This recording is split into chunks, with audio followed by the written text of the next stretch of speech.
Assalamualaikum warahmatullahi ta'ala wabarakatuh.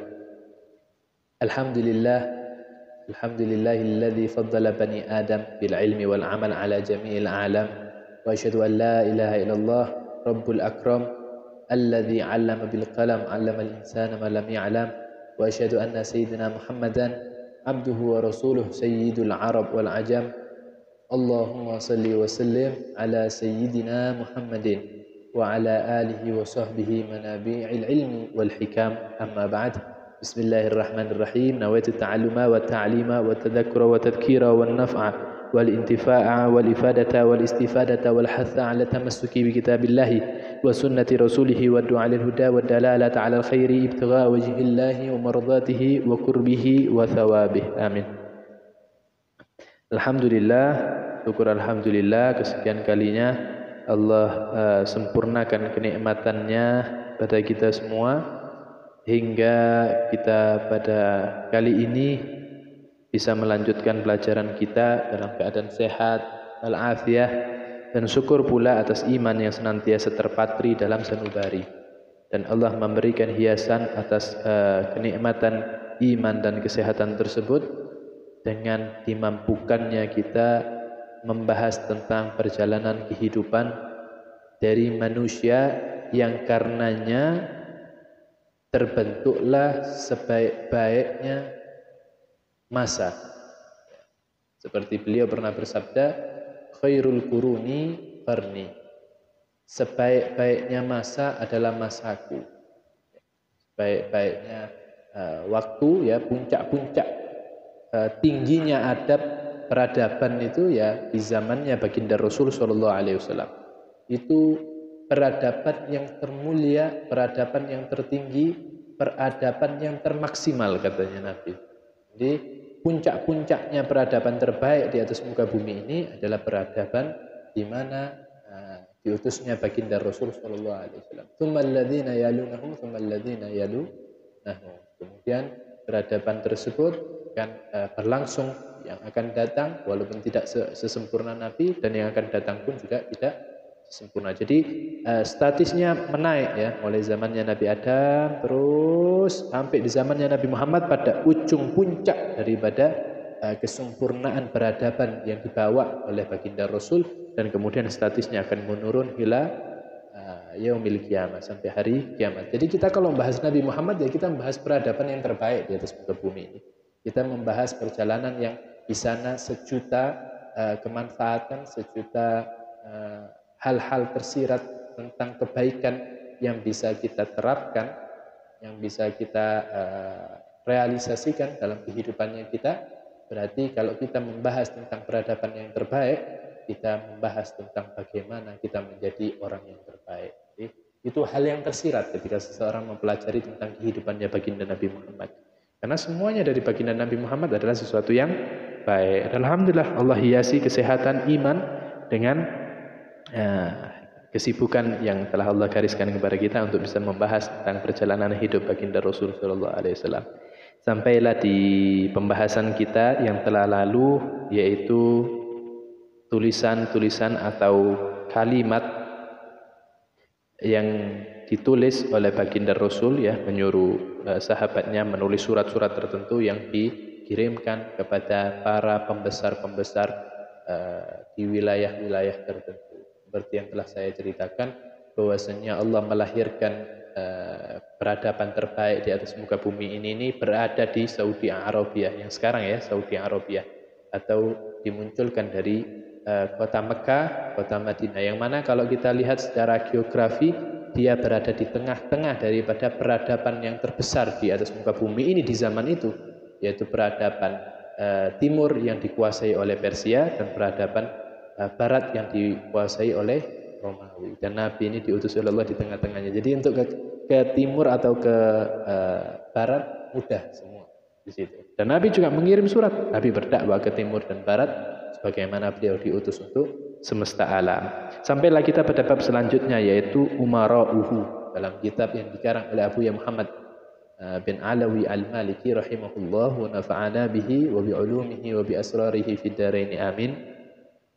Beliau menuliskan tentang beberapa orang yang diangkat oleh Rasul, entah itu menjadi seorang pemimpin, entah itu memiliki beban amanah dalam kepemimpinan yang bukan nilainya daerah. Jadi ada yang diangkat sebagai pemimpin daerah, ada yang diangkat sebagai pemimpin untuk satu kelompok, satu kaum atau satu misi di situ.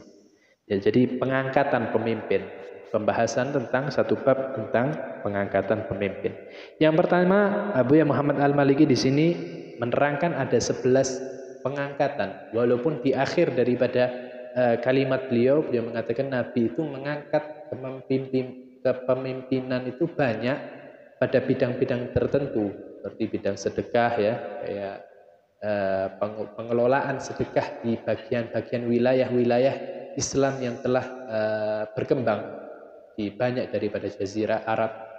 Di situ banyak Nabi utus ini, utus itu, dan tidak dituliskan oleh Abu Muhammad Al-Maliki. Tapi beliau di sini juga menuliskan ada paling sedikitnya 11 daripada mereka yang diangkat secara kepemimpinan, walaupun di balik itu masih banyak lagi jumlah-jumlah mereka yang diangkat dalam kepemimpinan, lebih-lebih dalam urusan bab pengelolaan sedekah. Yang pertama yang beliau baginda Rasul mengangkat adalah namanya Badan, sahabat Badan bin Zaman.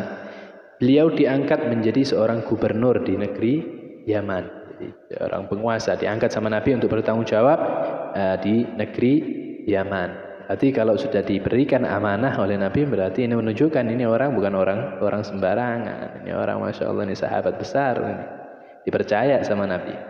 Kemudian yang kedua, Nabi mengangkat seorang pemimpin yang bertanggung jawab di Son'a. Ya, jadi Yaman ini kan besar ya. Yaman ini kalau kita kenal sekarang ada Yaman Selatan, Yaman Utara. Nah, ini besar Yaman memang. Nah, Son'a ini Nabi mengangkat untuk Khalid bin Sa'id menjadi pemimpin di Son'a. Kemudian untuk bagian Hadramut. Hadramut ini kalau tidak salah yang bagian bawah ya. Insyaallah kalau tidak keliru ya. Berarti selatan. Untuk yang bagian Hadramut, kalau sekarang kita kenal Hadramut itu satu provinsi di situ. Son'a juga ibu kota daripada Yaman ya. Sekarang Son'a jadi ibu kota Yaman. Hadramut ini satu provinsi yang diangkat sama Nabi di sana adalah Ziyad bin Labid Al-Ansari. Jadi orang Ansor, orang Madinah, diangkat menjadi pemimpin untuk Hadramut, daerah Hadramut. Kemudian juga ada di daerah Yaman juga masihan, yaitu Zabid dan Aden. Ini dua kota yang sampai sekarang terkenal semua ya, semuanya ini ya. Mulai Son'a, Hadramut, Zabid, Aden ya. Zabid itu sampai dikatakan kotanya para ulama. Ulama Zabid itu terkenal. Banyak ulama-ulama yang berkelas yang muncul di sana gitu. Kalau yang di Indonesia kita sering dengar juga Habib Abu Bakar Al-Attas ya. Beliau salah seorang habaib yang sekarang banyak tinggal di Depok. Beliau juga dijuluki Az-Zabidi karena beliau pernah tinggal di daerah Zabid. Kemudian Aden ya, tadi Abu Musa Al-Asy'ari diangkat oleh baginda Rasul menjadi pemimpin di daerah Zabid dan Aden. Aden juga satu kota yang terkenal. Minal auliya katsir di sana. Banyak wali-wali besar di sana, di antaranya Habib Abu Bakar bin Abdullah Al-Idrus Al-Adani, dia dari kota Aden. Atau kalau ulama di Indonesia yang asalnya dari Aden, Syekh Sami Al-Kuhali, dia aslinya dari Aden, kota Aden juga. Kemudian Nabi SAW mengangkat juga untuk sebagai pemimpin pasukan di daerah Yaman, di negeri Yaman. Yang menjadi pemimpin pasukannya adalah Mu'ad bin Jabal, yang bertanggung jawab ya, diangkat Mu'ad bin Jabal. Kemudian Nabi juga mengangkat pemimpin di daerah Najran. Najran ini kalau sekarang masuk Saudi tapi dekat sama negeri Yaman. Najran ini kayak hampir ujungnya Saudi gitu, ujung selatannya Saudi. Diangkat pemimpin namanya Abu Sufyan bin Harb.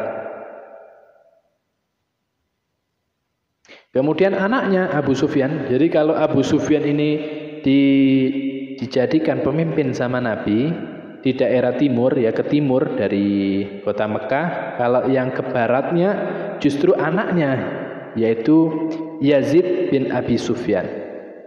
Dia di daerah Taima. Taima ini dekat sama Yordan. Masih sekarang kalau tidak salah Taima ini masih masuk dalam negara Saudi. Kemudian yang selanjutnya Nabi juga mengangkat Utbah bin Usaid, yang mana dia diberikan tanggung jawab di kota Mekah lebih-lebih pada musim haji tahun 8 Hijriah. Dia dipercaya oleh baginda Rasul untuk mengurus masa pemberangkatan haji di tahun ke-8 daripada Hijriah. Semuanya mendapatkan bagian ya, insyaallah dapat bagian amanah yang besar. Selanjutnya yang nomor 9, Sayyidina Ali bin Abi Thalib ditunjuk oleh Nabi untuk menjadi hakim untuk negeri Yaman. Untuk jadi hakim di negeri Yaman. Kemudian selanjutnya ada Amr bin As. Sahabatnya Nabi Amr bin As diangkat untuk jadi pemimpin di negeri Oman. Oman ini sekarang masih atasnya Yaman ya, di utaranya Yaman, Oman. Kalau sekarang banyak daripada para tulab, para penuntut ilmu yang hendak masuk ke negeri Yaman, mereka banyak masuk melalui negara Oman. Jadi mereka transit dulu di Oman, turun pesawat, kemudian naik kendaraan darat menuju Yaman. Karena dekat Oman sama Yaman ini dempet gitu. Jadi mulai zamannya Nabi Islam sudah luar biasa ya, besar itu. Sahabat-sahabat itu zaman dulu tidak ada mobil, tidak ada apa, tapi mereka lillahi ta'ala dan semuanya dikatakan, bisa kita katakan sukses dalam perjuangannya dan amanah mereka yang diberikan oleh baginda Rasul. Selanjutnya yang pernah diangkat juga sebagai pemimpin yaitu Sayyidina Abu Bakar As-Siddiq ketika pelaksanaan haji tahun 9 daripada Hijriah.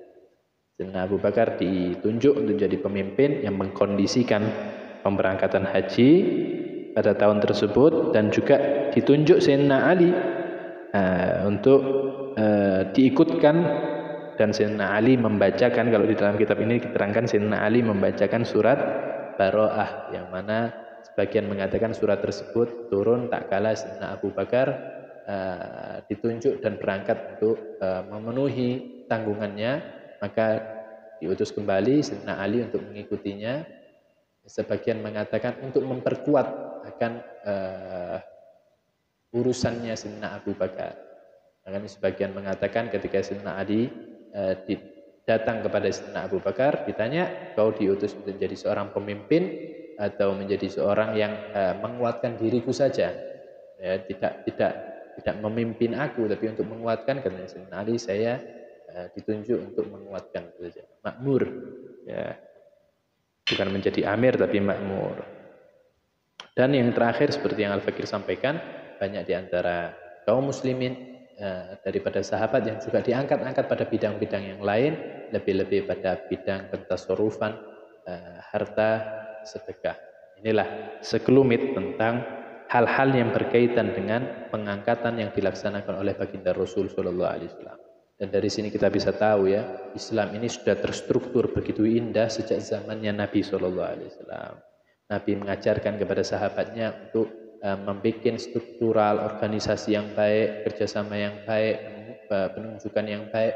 Makanya kita nggak heran ketika zamannya Sayyidina Abu Bakar Islam menjadi lebih kuat lagi, karena pengutusan, kemudian penguatan ukhuwah Islamiyahnya juga terus dijalin. Bahkan zamannya Sayyidina Umar, Sayyidina Utsman terus itu berkembang. Zamannya Sayyidina Ali terus berkembang. Karena kuatnya struktural ini tadi, inilah yang menjadikan Islam banyak tersebar di seluruh penjuru dunia. Maka dikatakan oleh Imam Ali karamallahu wajhah, kejelekan yang terstruktur akan bisa menghancurkan kebaikan yang besar yang tidak terstruktur. Makanya pentinglah kita ini untuk memanage, kita ini untuk mengatur bagaimana pelajaran-pelajaran yang telah lewat, bahwasanya memanage, mengatur kehidupan itu ternyata minal akhlak wal adab nabawiyah.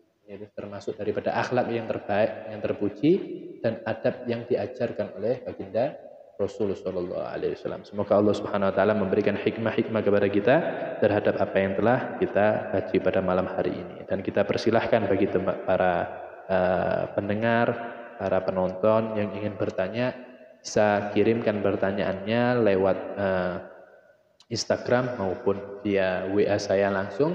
Insyaallah akan kita coba untuk jawab di pertemuan-pertemuan yang akan datang, karena sampai pada kali ini, pada saat ini belum ada pertanyaan yang masuk, dan insyaallah kita akan lanjutkan di pertemuan yang akan datang mengenai muadzinnya Rasul sallallahu alaihi wasallam. Jadi semuanya diatur sama Nabi. Ini bagian ini bagian ini bagian, semuanya ada aturannya yang diatur sedemikian rupa oleh baginda Rasul. Padahal baginda Rasul ini tanggungannya banyak ya kan.